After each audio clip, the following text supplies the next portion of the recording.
Hello everyone and welcome back to another video. So today we're going to be jumping in and we're going to be looking at an article. Well, I say it's an article, it's more like a little extract that is from the latest White Dwarf novel.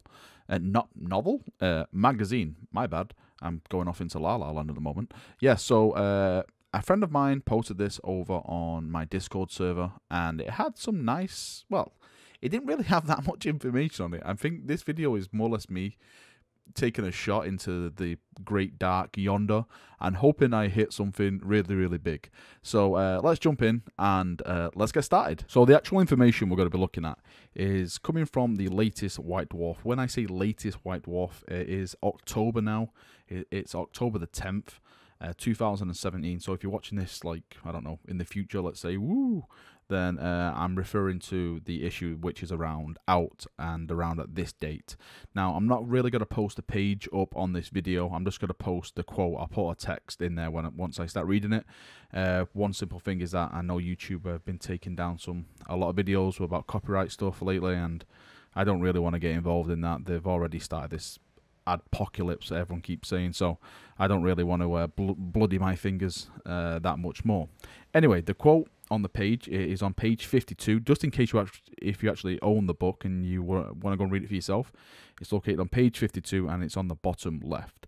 Right, so it has the title of Gaku Matsubishi. Now, that is the designer which is in question, where this information is coming from.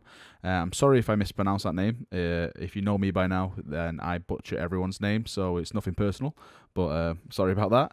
And the text below it says, Gaku's contribution is the mighty Typhus and another model, but we can't talk about that just yet. Now, this is where the fun begins. Now, I've actually seen a lot of conversation surrounding this already on Facebook and some of my social media feeds and stuff like that. People putting out a lot of cool guesses and stuff. For me personally, this is quite a hard one.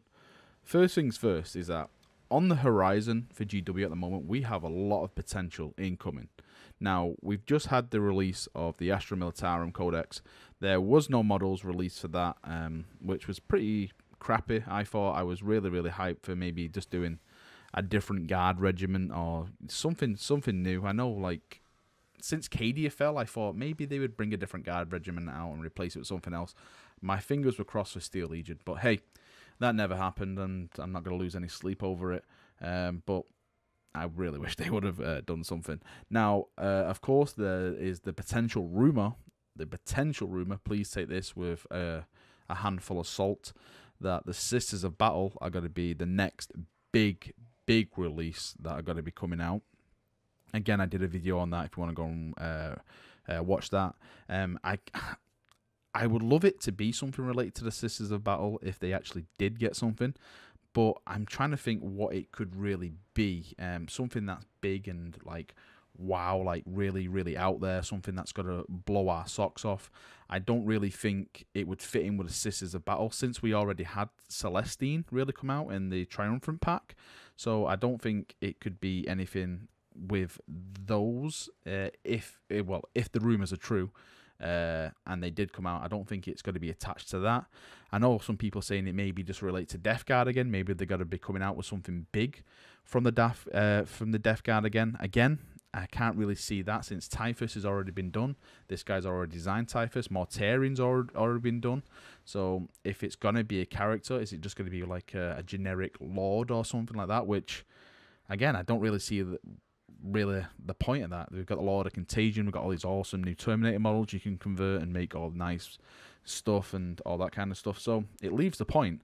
What could it be? What could this thing be which they don't want to talk about just yet? Now, one of the potential theories I've seen, which could make kind of sense, is Necromunda. We all know that Necromunda is coming down in November, but since that's really a Forge World game, I don't think they would really swap designers. I'm sure that GW has their designers and Forge World has their designers, so I don't think they would really cross brands, so to say, and breach out like that. So I don't really think it's Necromunda. My personal theory, now this is me. Of course, you can disagree You can shoot it down. You can do all this kind of stuff you want. And by the way, I would love to hear your feedback on this, because I think one of the best things about making videos like this for me is actually reading the feedback I get in the comments of what you chaps think. I think that's probably the most fun part of it. I love going through all the theories you guys come up with and all like the fun little arguments we have in the comment section of what it could be and stuff like that. Right, so what I think it could be, we haven't yet received the codexes for the Space Wolves, Dark Angels, and Blood Angels for 8th edition.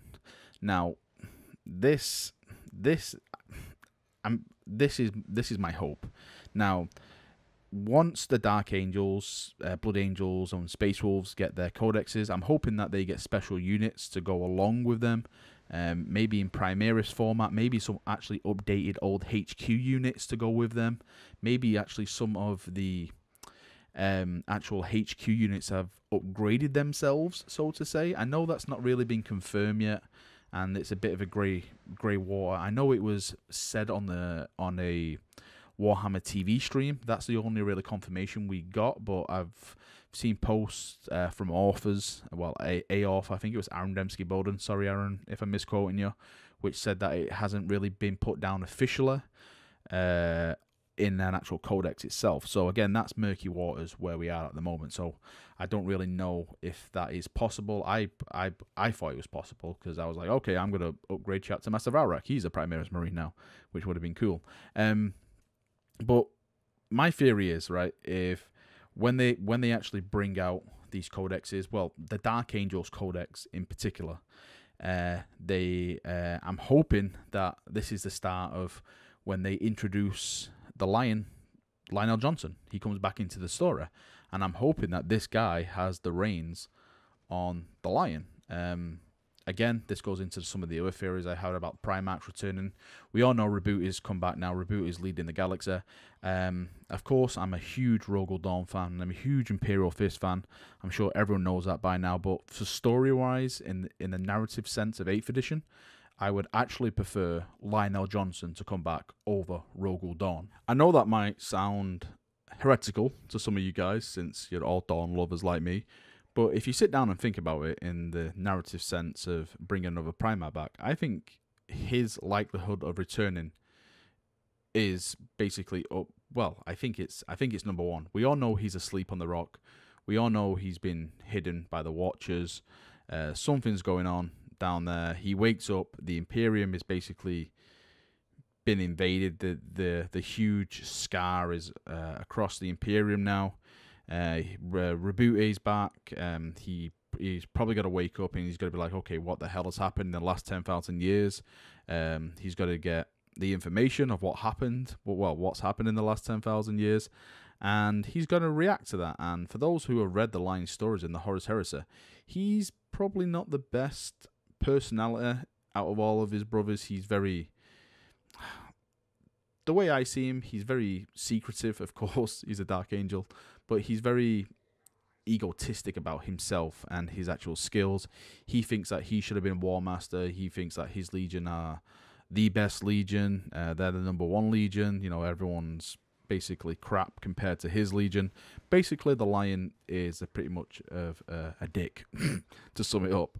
But I find him funny. I actually like his character arc in 30k so far. I've actually been really interested in all the stories he's actually featured in, and of course he's got a huge grudge against Kurz, which is always a great showdown. But okay, the Lion returns back to 40k. Now I'm probably just going to echo some of the stuff I've said in previous videos, is that he'll probably see Reboot as basically the non-Emperor, like the second in command. And I'm sure he's going to dislike that, since he would always feel that he deserves to be in command and stuff like that. I don't know if they would rework that back into his storyline where, he sees himself as the #1 guy, and he should be have the Emperor's sword, and he should be seen as basically the go-to Emperor in this time of need for the Imperium. Now, they can go a couple of ways with this. One way could be they could basically do another civil war with the Imperium, not a Horus Heresy kind of thing, but it's more or less, you know, all the Dark Angels and all the successors of the Dark Angels are gonna rally to the Lion. That's definitely confirmed. Now, of course, maybe some other chapters rally to the Lion, and then you have chapters who will rally to Reboot Gilliman, and maybe they have like a little showdown. I think that may be stretching it a bit too far. I think with the way the galaxy is at the moment, I think that'll just end up completely destroying the Imperium itself. So I don't really see them going down that route. Another route is that they basically just share power, or maybe something happens where, okay, Rebooter, you go over there and you control that bit, and Lion, you go over there and you control that bit, and maybe they just power share, or maybe it's just simply it's like, okay, the Lion comes back, okay, I don't really care, I'm just here to finish my father's work, carry on the crusade, and purge anything in my path. Maybe that's what they would go down the route if they actually brought him back. Again, this is just me shooting in the dark here. This is just my theory. This is probably just never ever going to happen. But hey, this is just my wild theory. On the subject of Primarchs, it probably might not even be the Lion. It probably might not even be a Primarch. It might just be another character model for another race which is coming out. I know another theory that's stuck in my mind, and I see it happening, is that Gaz Skullfracker is got to come back. He's got to come back, and my main theory about Gaz Skullfracker is that he's got to be coming back, and he's got to be a Primarch. Now, for those of you who haven't read The Beast Arises, I won't spoil it, but there's these things called Primarchs, and they're basically just over steroid orcs. They're just insanely skillful, brainer, huge. They're basically like Primarch orcs, but yeah, that's probably the best way to explain them. Primarch orcs. Primarchs, of course. And what my theory is that obviously Gaz Skull has got to come back, and Gaz Skull is got to become a Primarch. Now, I know a lot of people have been a bit mad that with all the codexes that have been coming out, they haven't really focused on Xenos races. Now, I personally think they haven't really focused on Xenos races because I really do think that they're actually going to overhaul some of the Xenos races. For example, Orcs. I think Orcs will come out, and Orcs will get some brand new models. They'll get all brand new lore. Maybe, like I said, Gaz Skullfracker, if he does become a Primarch, then he definitely deserves a brand new model to show him off as a Primarch. Maybe that is the model that this guy's designing. Who knows? Probably, though, it's probably just going to turn out to be an Age of Sigmar model, and it's going to completely ruin me in heart and soul and destroy me after I put so much effort in to try and break down what this could mean. That's probably what's going to happen. It's just going to turn out to be Age of Sigmar, of course. That's probably it for the video. I've just been talking nonsense really for the past, I think, like 10 minutes. If you guys have got any theories what it could be, any ideas, theories, or anything like that, I would love to hear them. Again, like I said, post in the comment section below. I love reading it. I love responding. I love getting back to you guys and having some banter and some laughs and discussing where we can go with this little extract. I have high hopes, of course, fingers crossed for the Primarch. But if it's not a Primarch, then I just basically welcome any new kind of model for 40k. The more models, well, the more new models, and just any more models is just completely welcome for me. Anything to make the game a lot more cooler and bring more people into the actual hobby itself. Right, thank you for watching the video. I hope you've enjoyed it. I would love to see your comments on this, and I shall see you all very, very soon. Thank you, chaps. See you now, and bye-bye.